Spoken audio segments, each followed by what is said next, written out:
하여 자기를 하나님과 동등으로 삼으심이라. 먼저 여기 18절까지 하고 제가 그 다음을 하도록 하겠습니다. 시간 될 때까지 마칠 거니까. 먼저 여러분이 베데스다 연못가의 이야기, 여러분 이 얘기는 많이 들어보셨죠? 자, 사건의 개요가 뭐냐면은 예루살렘의 양문 곁에 히브리 말로 베데스다라 하는 못이 있었다 이거예요. 근데 그 환각 다섯이 있는데 그 연못에는 많은 병자들과 환자들이 몰려들었어요. 왜 그러냐면은 그 베데스다 연못가에 천사가 와서 한번 이렇게 뭐 어떻게 오는지 모르지만 움직이면은 물이 움직일 때 거기서 먼저 뛰어 들어가는 사람은 병이 낫는 거야. 어떻게 그런 일이 있을까, 그렇죠? 와, 이거 천사가 병을 고치는 거네, 그렇지? 그런데 여기 4절에 보니까는 언제인지는 몰라. 가끔 여기 보니까 4절에 이는 천사가 가끔 못에 데려와서 물을 움직이는데 움직인 후에 먼저 들어간 자는 어떤 병에 걸렸든지 낫게 되더라. 그 당시는 뭐 병원이 많지 않으니까 그런 기적을 바라는 거죠. 근데 문제가 뭐냐면요, 38년 된 병자가 있어요. 38년 된 병자가 여기 5절에 38년 된 병자. 근데 그 예수님이 거길 가갔더니 30병자를 보니까는 병이 오랜 줄을 알고 왜 이렇게 병을 못 고쳤냐, 천사가 오면 이제 하는데 하니까 천사가 와서 움직일 때 내가 가야 되는데 몸이 불편해가지고 내가 가기 전에 다른 사람이 뛰어들어. 그래가지고 영 놓치는 거야. 영 놓쳐. 우리가는 안 되는 거야. 이 사람은 한계가 있는 거야. 그래서 예수님이 여기 7절에 병자가 대답하여 주여 물이 움직일 때 나를 못에 넣어주는 사람이 없어 내가 가는 동안에 다른 사람이 먼저 내려가나이다. 뭐 나를 내려주는 사람이 언제 올지 모르잖아, 그렇지? 그 사람이 만약 기다리고 있겠어요, 그렇죠? 붙어 있을 수 없는 거잖아, 그렇지? 그러니까는 안 되는 거야. 그래서 8절에 보니까 예수께서 이르시되 일어나 네 자리를 들고 걸어가라 하시는 거예요. 그랬더니 그 사람이 곧 나와서 자리를 들고 걸어가니라. 자, 여러분 여기서 이 내용을 통해서 우리가 무엇을 깨달을 수 있을 것 같아요? 자, 이 병자는 어떻게 해서 구원받았어요? 자, 자기의 실력으로 노력으로 한자라도 천사가 와서 딱 움직일 때 내가 빨리 잽싸게 움직여서 고쳤는가요? 아니지, 그렇죠? 그럼 어떻게 고쳤어요? 예수님 만나가지고 일어나 걸어라 했더니 그냥 끝난 거잖아. 그럼 이게 뭡니까? 내가 빨리 잽싸게 행동해가지고 가는 것은 뭘까? 일종의 자기의 노력이죠. 어떻게 보면 이것은 일종의 율법이라고 할 수 있는 거예요. 이 율법이란 건 뭐냐면 내 힘으로 내가 노력해서 돈을 벌고 내 능력으로 내가 실력껏 뭔가를 만들어가는 것은 율법인 거예요. 이건 원칙이고 이것은 합리인 거예요, 그렇죠? 근데 우리 인간이 내가 열심히 머리를 빨리빨리 돌려가지고 살아남을 수 있고 잘 될 수 있고 머리 굴려가지고 노력해서 합리적으로 해서 그렇게 되는 것이 많이 있을까요? 그렇지 않아요. 코로나를 통해서도 열심히 일하러 가는데 갑자기 이게 쳐져가지고 우리가 재난을 만나고 뜻대로 안 되잖아요, 그렇죠? 그런데 이 환자는 어떻게 고쳤어요? 예수님 만나서 하나님의 은혜로 그냥 자기 노력 없이 헤세드 은혜 받아서 고친 거죠. 자, 우리 인간에게는 우리 힘으로 내가 열심히 노력하고 공부 열심히 해가지고 마음 먹고 작정해서 공부해가지고 내가 의사 되고 판사 되고 다 될 수 있어요? 안 됩니다. 내가 열심히 몸 관리해가지고 잘한다고 그것이 100% 완전히 건강해질까요? 아니에요. 그렇죠? 열심히 건강하는데 갑자기 뭔가 나도 모르게 암이 딱 나오고 자기도 모르게 또 뭔가 열심히 정신 차리는데 갑자기 사고가 탁 나고 와서 들여받고 열심히 정신 똑바로 차리고 운전했는데 뒤에서 박는 걸 어떻게 하는 거야? 나는 정신 똑바로 차렸어. 근데 누가 박어 뒤에. 예? 그렇죠? 나는 정신 똑바로 차리고 잘 하려고 했는데 재난이 오고 안 되는 거야. 바이러스고 코로나 IMF가 가지고 터지는 거야. 그래서 우리가 이거를 깨달은 사람들은 우리 두 손 두 발 들고 겸손해야 돼요. 내 힘으로 내 머리로 되는 것이 아니라 하나님의 은혜를 받는 일이 있다. 뭐 그렇게 해가지고 여러분 잘 생각해야 돼. 내 힘을 노력을 하는 거를 중단해서는 안 되고 최선을 다하고 기본으로는 잘 하되 항상 변수가 있고 우리 인간의 힘으로 안 된다는 것을 명심하면서 우리 인간은 한계가 있음을 인정하면서 겸손함으로 주님의 은총을 구하는 것입니다. 오늘 여러분도 그러니까 여러분이 이 불신자들은 하나님의 은혜를 모르고 자기 힘으로 열심히 살아보겠다고 하나님 앞에 나아가지 아니하고 지금도 세상 밖에서 내 머리로 열심히 하면 된다 하고 살아간 사람이 그걸 인본주의라고 하는 거예요. 오늘 세상에는 그럴 사람도 있고 그런 자만심과 자부심으로 당당하게 하나님 필요 없어 내 주먹을 믿어 이런 사람이 있을 수가 있어. 근데 그렇지 아니하고 저는 그걸 느꼈어요. 아니다. 하나님의 은혜가 아니면 살 수 없다. 내 힘으로 안 된다. 나는 한계가 있다 라고 느끼면서 자기를 포기했는데 사실 이렇게 포기하기까지는 쉽지 않았어요. 저도 사실 그런 의식이 있어가지고 내 머리로 내 노력으로 내 능력으로 열심히 하면 되는 거지 라는 생각이 깔려 있어가지고 목회를 했는데 와장창 깨져버렸잖아. 그때부터 이제 내가 하나님이 겸손해져가지고 엎드려서 주님의 은혜가 아니면 살 수 없다. 이걸 예수 아니면 살 수 없다라고 생각하고 지금도 겸손해야 돼요. 내가 아무리 건강 관리해도 하나님이 붙들어 주지 않으면 안 된다. 하나님이 내가 목회를 열심히 한들 하나님이 붙들어주지 않은 목회가 되면 안 된다. 주님이 안 붙들어주면 안 되는 거예요. 우리가 아무리 여러분의 자녀를 잘 지키고 열심히 관리한다 하더라도 우리 하나님 아버지께서 우리 자녀들을 지키지 않으면 안 된다. 오늘 그러므로 여러분이 교만한 마음 먹지 말고 겸손한 마음을 가지고 주 없이 살 수 없으니 그래서 여러분이 뭐합니까? 내가 이 새벽에 나와서 주의 은총을 간구하는 거잖아요. 그렇죠? 이것이 바로 지혜예요. 이 겸손함으로 하나님만 의지하는 것이 지혜라는 거예요. 오늘 이 베데스 연못가의 이야기는 저는 그런 생각을 해요. 내 율법으로 걸어서 되는 것이 아닌, 왜냐하면 그런 사람도 있어. 걸어서 빨리 잽싸게 하는 사람이 똑똑하지만 그래도 이 사람은 다수는 아니라는 거. 그 중에 10,000명 중에 한 명이 들어가는 것이지 나머지 9,999명은 아니라는 거지. 이 38년은 병자 같은 사람이 있다는 거 명심하고 그것이 바로 우리가 아닐까 생각을 해요. 우리는 주님의 은총이 필요합니다. 오늘 이 아침에 그래서 하나님 아버지 저를 도와주시고 아버지 우리 자녀를 지켜주시옵소서. 우리 아내와 남편을 지켜주시고 우리 교회를 지키시고 우리 성도들을 불쌍히 여기셔서 은총을 내려달라고 우리는 기도할 수밖에 없는 것이고 그래서 우리는 전도자가 되어서 수많은 사람들을 중보기도 하고 있는 것입니다. 자 이제 그다음에 이제 또 하나를 볼 수 있는 게 뭐냐면은요. 10절에 보니까는 9절에 보니까 그 사람이 이걸 고친 그 사건이 일어난 것이 예수를 만나 고친 것이 안식일이라 이거예요. 그런데 여기서 시비 거는 사람들이 하나 있는데요. 유대인들이에요. 유대인들은 병 나은 사람에게 이르되 안식일인데 네가 자리를 들고 가는 것이 옳지 아니라. 이 유대인들은요 사사건건 시비 걸어. 그 왜 시비 거냐면 너무 율법적인 거야. 너무 원칙적인 거야. 그래가지고 거기 어떤 본질과 생명을 모르고 항상 법을 따져. 그래가지고 유대인들이 시비를 걸어가지고 안식일에 병을 고친다고 또 시비 거네. 참 이게 뭔가 없어. 뭔가 모르는 사람들이야. 생명이 중요하고 본질을 모르는 거야. 어떤 본질과 본성의 영적인 차이를 모르고 자꾸 어떤 원칙과 율법적인 거를 들이대는 거야. 그래가지고 이 사람들은 이제 뭔가 그 예수도 안 믿어가지고 어떻게 안식일을 범했다 이거야. 왜 안식을 하는? 아니 안식일날 병을 고치는 것이 당연한 것이잖아, 그렇죠? 근데 그건 중요한 건 모르고 자꾸 법이다, 안식일이다, 뭐다, 왜 하냐. 그래서 이 사람들이 가는 저주받은 거예요, 이 사람들이. 유대인들이 그래가지고 하나님 예수를 안 믿고 나중에 AD 70년에 완전히 망해버렸어요. 오늘 여러분도 그럴 수 있어요. 여러분도 잘 생각해야 됩니다. 성령의 역사하심에 대한 생각 않고 자꾸 원칙과 법과 이것만 따져. 이거를 잘 구분해야 되는데 영과 육을 분분 못하면 여러분 바리새인과 같은 사람이 되는 것입니다. 그러니까 이게 너무나 어떤 제도, 율법, 틀에 묶인 거예요 이게. 그래서 유대인들은 그래서 참 이상하지 않아요, 여러분? 어떻게 안식일날 병을 고치는 사람이 긍휼이 불쌍한 거 본질이잖아. 사람을 살리고 환자가 고치면은 원래 목적을 잘 알아야 되는 거예요. 안식일의 목적이 뭡니까? 사람 살리고 영혼을 평안하게 하고 쉬게 하는 것인데, 그럼 예수님이 영혼을 구원하는 것이 나쁜 것이 아니잖아. 근데 왜 그렇게 해요? 본질이 뭔가 본질. 이걸 그래서 내가 볼 때 유대인들은 율법쟁이들이구나. 이 율법쟁이들은 하나님을 쓸 수가 없어요. 하나님의 일을 몰라요. 영의 세계를 모르고 자꾸 태클을 거는 거야, 이 사람들이.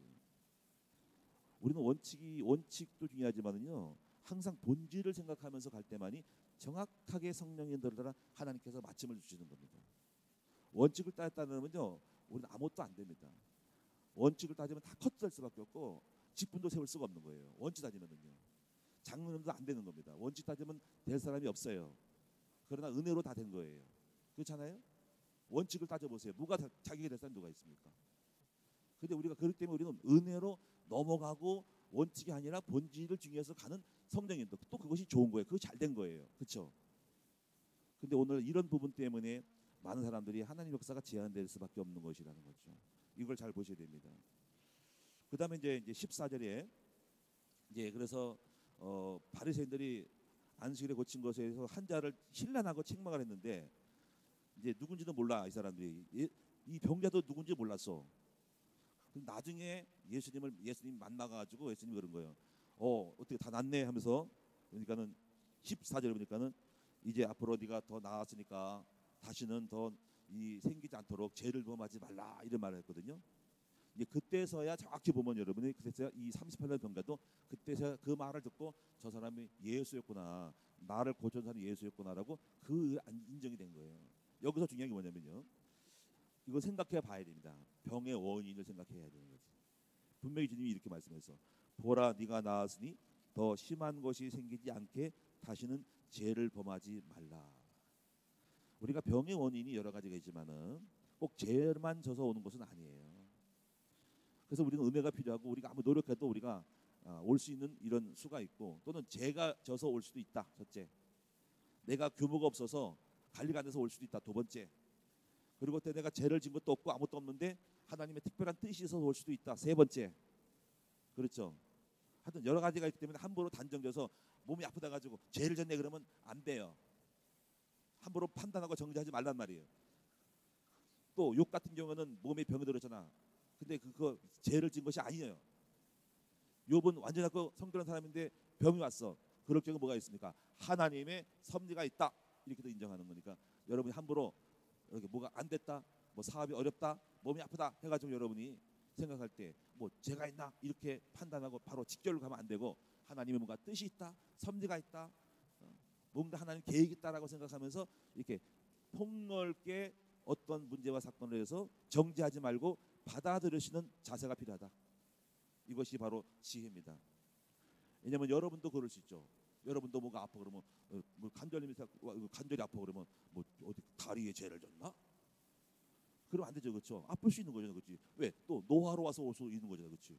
그러니까 여러분이 우리 성도들은 지혜가 있고 우리가 여유가 있기 때문에 여러분이 폭넓기 때문에 다양한 입장에서 잠잠히 묵상하면서 하나님이 왜 이런 일이 생겼을까라고 기다리면서 함부로 말하지 말고 판단하지 않는 여러분 되셔야 하는 거예요. 자, 여기까지 제가 이제 베데스의 연못건 요거를 끝내고 그 다음을 또 보겠습니다. 자, 19절 요한복음이 조금 잘 생각을 안 하면 어려운 게 요한복음이에요. 내가 오늘 내가 하는데 내일 하실 분은 보니까는 너무 어려운 게면 안 되는데 내 생각을 많이 해요. 네? 뭐 전사들이야 뭐 알아, 전사들을 우리 다 알아서 하니까 뭐 빵빵 굴러도 상관없는데 여성도 사역자들은 보면은 야 이건 오늘 말씀 같은 거 어려운 거를 하면 굉장히 힘들겠다 싶은 생각이 있는데 그래도 제법 우리 전사님들이 권사님이 잘하니까 걱정하는데 우리 내일 이영미 권사님인데 괜찮네요, 그렇죠? 내용이 육창이니까 어떤 간에 보겠습니다. 19절부터 정신을 못 차리면 잘 못 알아보고 정신 차리고 들으세요. 자, 19절에서 29절 여러분 어떤 것인지를 메시지를 핵심을 딱 잡아내야 돼. 자, 19절. 자, 그러므로 예수께서 그들에게 이르시되 내가 진실로 진실로 너에게 이르노니 아들이 아버지께서 하시는 일을 보지 않고는 아무것도 스스로 할 수 없나니 아버지께서 행하시는 그것을 아들도 그와 같이 행하느니라. 아버지께서 아들을 사랑하사 자기가 행하시는 것을 다 아들에게 보이시고 또 그보다 더 큰 일을 보이사 너희로 놀랍게 여기게 하시리라. 아버지께서 죽은 자들을 일으켜 살리신 같이 아들도 자기가 원하는 자들을 살리시느니라. 아버지께서 아무도 심판하지 아니하시고 심판을 다 아들에게 맡기셨으니 이는 모든 사람으로 아버지를 공경하는 것 같이 아들을 공경하게 하려 하심이라. 아들을 공경하지 아니하는 자는 그를 보내신 아버지도 공경하지 아니하느니라. 내가 진실로 진실로 너에게 이르노니 내 말을 듣고 또 나 보내신 이를 믿는 자는 영생으로 듣고 심판에 이르지 아니하나니 사망에서 생명으로 옮겼느니라. 진실로 진실로 너에게 이르노니 죽은 자들이 하나님의 아들의 음성을 들을 때가 오나니 곧 이때라. 듣는 자는 살아나리라. 아버지께서 자기 속에 생명이 있음 같이 아들에게도 생명을 주어 그 속에 있게 하셨고 또 인자됨으로 말미암아 심판하는 권한을 주었느니라. 이를 놀랍게 여기지 말라. 무덤 속에 있는 자들이 다 그의 음성을 들을 때가 오나니 선한 일을 행하는 자는 생명의 부활로 악한 일을 행하는 자는 심판의 부활로 나오리라. 여기까지 읽고 설명하겠습니다. 요한복음의 특징을 보시면은요, 항상 예수님은 어떤 사건을 이렇게 만들어내요. 사건, 뭐 오병이어 기적이든지 혼인잔치 기적이든지 하고 그 다음에는 거기에 관련된 설명을 해요. 메시지를 해요. 이걸 특징을 보세요. 생명의 떡을 먹고 오병이어 떡을 먹을 때는 나는 생명의 떡이냐 하면서 그거를 영적으로 풀어가셔요. 그러니까 어떤 사건이 있고 거기에 설명이 길어요. 이걸 구성을 잘 보셔야 되는데 오늘도 지금 예수님께서 병을 고친 것을 가지고 어떤 거를 말씀하면은 19절에서 29절까지는 아들의 권한에 대해서 말씀하면서 권한. 아마 여러분 성경에도 여러분 성경에도 어떤 성경에는 아들의 권한이라고 써 있을 거예요. 저도 동일하게 저도 이 제목을 취하고 싶어요. 아들의 권한. 그래서 오늘 본문에 지금 아까 읽은 본문은 예수님께 하나님 아버지가 아들인 예수님에게 주신 권한에 대하여 증거하는 내용이에요. 그래서 우리는 이걸 가지고 예수님은 어떤 권한을 받았는가? 그러니까 예수님은 나는 이런 권한을 받았다라고 설명하는 거예요. 아버지가 나한테 권한을 줬다는 거야. 그 내용을 보시면서 이것이 우리에게 어떤 의미가 있는가를 찾으셔야 됩니다. 항상 메시지를 핵심을 잡아야 돼요. 보시면은요 19절에 보니까는 그러므로 예수께서 그들에게 이르시되 내가 진실로 너에게 이르니 아들이 아버지께서 하시는 일을 보지 않고는 아무것도 스스로 할 수 없느니 아버지께서 행하시는 그것을 아들도 그가 하시는 일. 그러니까 이 권한이 뭐냐면요. 먼저 이 아들은 아버지가 행한 것을 봤다는 거죠. 자식은 부모님이 살면서 본 거. 그러니까 이게 동거의 권한이에요. 동거의 권한. 같이 동거한 거야. 이거 참남한 거야. 이게 네가 그러면 네가 하나님의 아들로서 하나님 아들로 같이 있었냐? 유대인은 이게 마음에 안 드는 거야. 근데 예수님은 담대히 선포하는 거예요. 믿든지 안 믿든지 나는 아버지가 하신 일을 내가 봤다. 왜? 내가 아버지 집에 있기 때문에 있었기 때문에. 그래서 아버지가 한 걸 다 봐. 여러분 자식은요 아버지가 한 것을 다 봅니다. 그렇죠? 그래서 예수님도 우리 아버지가 병을 고치고 모든 걸 다 한 거를 봤기 때문에 나도 이 땅에 와서 우리 아버지가 한 것을 한다 이거예요. 구약의 아버지가 한 거를 다 나도 한다. 그다음에 20절에 아버지께서 아들을 사랑하사 자기가 행하시는 것을 다 아들에게 보이시고 또 그보다 더 큰 일을 보이사 너희로 놀랍게 여기게 하시라. 놀라운 일을 보이시고 그러므로 나도 놀라운 일을 행할 거라는 거예요. 이게 권한입니다. 권한. 21절에 아버지께서 죽은 자들을 살리신 같이 나도 아들도 자기가 원하는 자들을 살리시나. 살리는 권한. 우리 예수님 어떤 권한 있어요? 살리는 권한. 그 다음에 22절에 아버지께서 아무도 심판하지 아니하시고 심판을 아들에게 맡겼으니 바로 아들 예수가 심판하는 권한. 23절에 이는 모든 사람으로 아버지를 공경하는 것 같이 아들을 공경하게 하려니라. 아들을 공경하지 않으면 그를 보내신 아버지도 공경하지 아니라. 바로 아들에 대한 공경을 받을 권한. 아들로서. 24절에 내가 진실로 너에게 이르노니 내 말을 듣고 또 나 보내신 이를 믿는 영생을 얻었고 심판에 이르자니 사망에서 생명을 옮기라. 생명의 권한. 생명으로 옮기는 권한. 생명을 예수 믿으면 생명을 얻을 수 있는 권한. 25절에 부활의 권한. 진실로 너에게 이르노니 죽은 자들이 하나님 아들이 음성을 들을 때 권한이 있더라. 듣는 자는 살아나리라. 바로 부활의 권한. 예수의 음성을 듣는 부활의 권한. 26절에 아버지께서 자기 속에 생명이 있음 같이 아들에게도 생명을 줘 그 속에 있게 하셨고 바로 생명의 권한. 또 생명의 권한. 20절에 심판의 권한. 28절에 이를 놀랍게 여기지 말라. 무덤 속에 있는 자들이 다 그의 음성을 들을 때 권하니 선한 일을 행하지는 생명의 부활로 악한 일을 행하지는 심판의 부활로 나오리라. 바로 심판의 부활의 권한. 여러분 지금 이 내용이 전체가 뭐냐면요. 예수님이 자기를 증언하는 거야. 나의 권한. 나는 하나님께서 이렇게 권한을 줬다 하고 그러니까 권한을 받았기 때문에 베데스다 연못가에 병도 고칠 수 있다. 나는 부활도 시킬 수 있고 영생도 줄 수 있고 생명을 줄 수 있고 사망에서 생명을 옮기는 권한이 있다. 나는 아버지가 한 걸 다 보고 있기 때문에 더 큰 놀라운 것을 나는 보일 수 있다. 이 예수님은 권한에 대한 이 증거를 하는 거예요. 권한. 저는 이걸 보고서요 어떤 깨닫냐면요. 예수님이 권한이 있구나. 그러면 나는 어떤 권한이 있는가를 생각해봤어요. 나는 권한. 제가 권한 보니까는 일단은 성경을 근거로 하면은 내가 믿든 안 믿든 이런 권한이 왔어요. 마가복음 16장 15절 보니까는 이렇게 했어요. 너는 복음을 전파하라 그러고요. 세례를 주라. 내가 복음을 전파하는 권한을 받았구나. 아무나 받는 게 아니에요. 복음 전파의 권한. 여러분이 말씀을 가르치고 목자가 돼서 양을 가르치는 것도 권한인 거예요. 이 권한을 주신 거예요. 그리고 세례를 주는 권한. 여러분 물세례는 제가 주지만은 저는 그 권한을 받은 거예요. 성도들은 영접을 하는 권한을 줬어요. 모든 조서로 제자를 함으로 세례를 주고 세례를 주는 권한을 주신 거예요. 축복입니다. 예. 그리고 뭡니까? 세례를 주어 구원을 얻게 하는 권한을 여러분 주셨어요.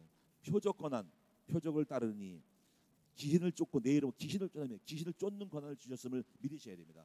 아, 내가 귀신 쫓는 권한이 있구나. 얼마나 놀라운 거요. 마귀 권세를 때려부시는 권한이 있는 거죠.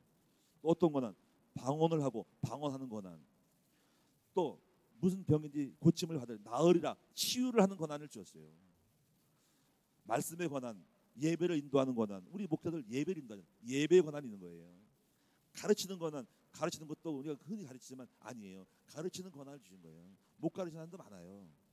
약물을 치는 권한, 교회를 다스리는 권한, 또 우리가 축복을 받고 축복하는 권한이 있는 거예요. 여러분 오늘 이 권한을 여러분 알고 마음껏 쓰시는, 사용하는 여러분 되기 바랍니다. 야, 내가 굉장히 권한이 많은 사람이구나. 그리고 예수를 닮으면 예수님과 같은 권한도 받을 수가 있죠. 그래서 이 권한이 있는 사람들은, 이걸 믿는 사람들은요, 예수처럼 병을 고치고 귀신 쫓는 일을 많이 해요. 오늘 여러분이 아셔야 됩니다. 하나님께서 예수의 권한을 주셨듯이 우리 성도에게도, 특히 전도자 레벨이죠. 레벨. 예수 생명, 예수 능력, 축복, 예수 전도자가 되어서 현장을 하는 사람들은 더 많은 권한을 주신 거예요. 놀라운 이 권한을 사용하는 여러분 되시기를 축원합니다. 자, 4분 넘어갔지만은 마지막 좀 하고 마치도록 하겠습니다. 그다음에 세 번째는 예수님에 대해서, 예수를 믿게 하는 증언에 대한 말씀을 하고 있어요. 증언. 자, 어떤 뜻인가 봅시다. 30절부터 보겠습니다. 30절부터 41절까지. 자, 30절. 내가 아무것도 스스로 할 수 없노라. 듣는 대로 심판하오니 나는 나의 뜻대로 하려 하지 않고 나를 보내시는 이의 뜻대로 하려 함으로 내 심판은 의로우니라. 내가 만일 나를 내어 증언하면 내 증언은 참되지 아니하되. 여기 보세요. 그대로 자신이 자신을 증언하면 참되지 않대. 내가 이정원이가 나를 증언하는 것은 뭐 어떻게 믿어? 이런 거죠. 내가 나를 증언하는 것은 참되지 않대. 그래서 32절에 나를 위하여 증언하시니가 따로 있으나 나를 위해 증언하는 그 증언이 참인 줄 아노라. 나를 위해 증언하시는 분이 누구냐면 하나님이죠. 그런데 여기서 33절에 보니까는 너희가 요한에게 사람을 보내어 요한이 진리에 대하여 증언하였느니라. 그러나 나는 사람에게서 증언을 취하지 아니하노라. 다만 이 말하는 것은 너희로 구원을 받게 함이라. 요한은 켜서 비추는 등불이라. 너희가 한때 그 밑에 증거가 있기를 원하였거니와 내게는 요한의 증거보다 더 큰 증거가 있으니 아버지께서 내게 주사 이루게 하시는 역사, 곧 내가 하는 그 역사가 아버지께서 나를 보내신 것을 나를 위하여 증언하는 것이라. 이거 설명할게요.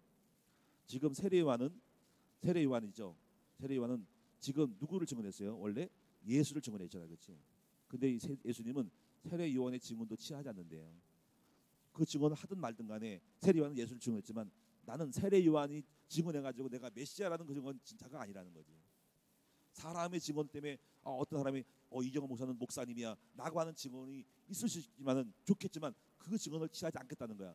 왜 그러냐면 예수님은 그 세례 요한보다 더 큰 이가 증언이 있으니 그것이 뭐냐면 바로 여기 뭐냐면요 36절입니다. 아버지께서 요한의 증거보다 더 큰 증거가 있으니 아버지께서 내게 주사 이루게 하시는 역사, 곧 내가 하는 그 역사가 아버지께서 나를 보내신 것을 나를 위하여 증언한 거라는 거죠. 아버지께서 나를 보내서 나를 통하여 이루게 하시는 역사가 있어요. 그게 뭘까요? 그것은 바로 사람을 살리고 병을 고치고 그리고 마지막에 십자가에 못 박아 죽게 해가지고 영혼을 구원하게 하는 아버지께서 나를 통하여 이루게 하시는 그 역사가 나를 증언하는 거래요. 하나님의 종인 것을 증언하는 거예요. 오늘 이 증언에 대해서 그래서 보시고 그 다음에 또 보시면요 39절에 보니까는 또 성경에서 영생을 얻는 줄 생각하고 성경을 연구하거니와 이 성경이 곧 내게 대하여 증언하는 것이라. 두 번째는 바로 성경이 나를 증언한다라고 예수는 선포하고 있어요. 하나님이 나를 통해 이루고자 하는 그 역사가 증거가 일들이 증거, 나의 예수라는 메시아는 증언이고 성경이 나를 증언하는 거라는, 성경이 증거라는 거죠. 자, 여기서 우리를 하나님의 종인 것을 어떻게 증언할 수 있어요? 내가 이정원이 목사가 하나님의 쓰시는 사람이 어떻게 증언할 수 있어요?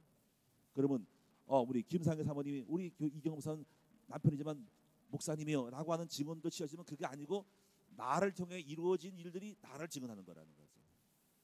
여러분 종이 맞아요? 전도자가 맞아요? 그럼 여러분 증언하는 게 뭐가 있어요? 내가 이정원이가 우리 김상희 사모님은 사모야라고 하고 해서 증언이 아니라 뭐냐면요, 그 사모님이 이루고자 하고 이루고 있는 일들이 증언이라는 거예요.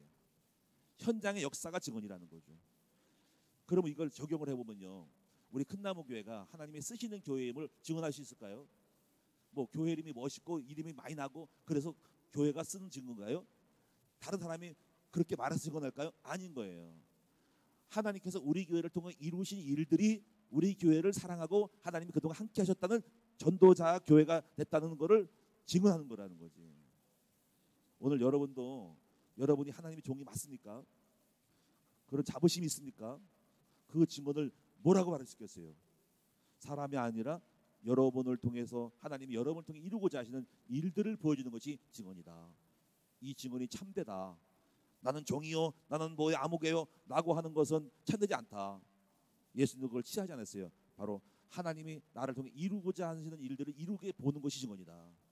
그 증언을 나타내시는 여러분 되기 바랍니다. 내가 하나님의 종인 것을 드러내십시오. 그래서 여러분 엘리야도 그랬잖아. 엘리야도 하늘에 불이 떨어질 때 하나님 앞에 기도했잖아. 하나님, 내가 하나님의 종인 것과 그리고 하나님이 지금 이 일을 행하는 것이 아버지 뜻대로 하는 것임을 알게 해달라고 했더니 하나님이 오냐 알았다라고 그냥 확실한 증거를 보여주면서 이 바라스라 850명을 꺾는 하늘에 불을 떨어지고 물을 붙여서 장작나무를 불을 붙이고 뗄 수 있는 하나님의 불을 떨어뜨리는 거예요. 오늘 여러분도 기도하셔야 됩니다. 주님, 나 종이 맞습니까? 내가 여러분 전도자인데 축복 주세요 하지만 그럼 여러분 종이 맞습니까? 여러분 종이라면 여러분 통해 현장에 일어난 증거는 있습니까? 이걸 기도를 하셔야 돼요. 만약 있다면 감사하세요. 없다면 기도하시고 내가 가짜가 아닌가, 진짜인가 가짜인가를 생각해 보셔야 합니다. 자, 마지막은 이제 간단해요. 이거 뭐냐면 40절에서 41절은 뭐냐면요, 이제 바리새인들이 예수를 안 믿잖아, 그렇지? 그래서 안 믿으면서 뭐라고 하냐면요, 42절에 보니까는 나는 다만 하나님이 사랑하는 것이 너희 속에 없음을 알았다. 왜 하나님 사랑하는 없냐면요, 여기 쭉 보시면은요, 모세 여기 45절에 내가 너희를 아버지께 고발할까 생각하지 말라. 너희를 고발하니 가시니 곧 너희가 바라는 모세라.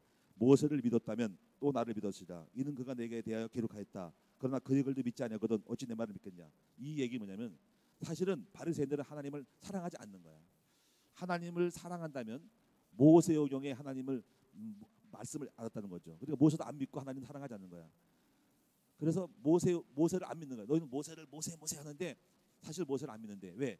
모세의 오경을 알았다면 모세 오경에서 6월절 어린 양의 피, 창세기 3장 15절 6월절 어린 양 레위기 제사법, 그 레위기를 통한 대속의 비밀을 알았다면은 바로 예수 그리스도가 그 구약의 6월절 어린 양의 피를 성취하는 예수임을 벌써 알았던데 너희들이 하나님 자기 영광을 구하고 아버지 영광을 구하지 않은 거짓말쟁이기 때문에 모세를 사실 사랑한다면서도 모세 안 믿고 모세 말을 안 믿기 때문에 나를 안 믿는 거라는 거지.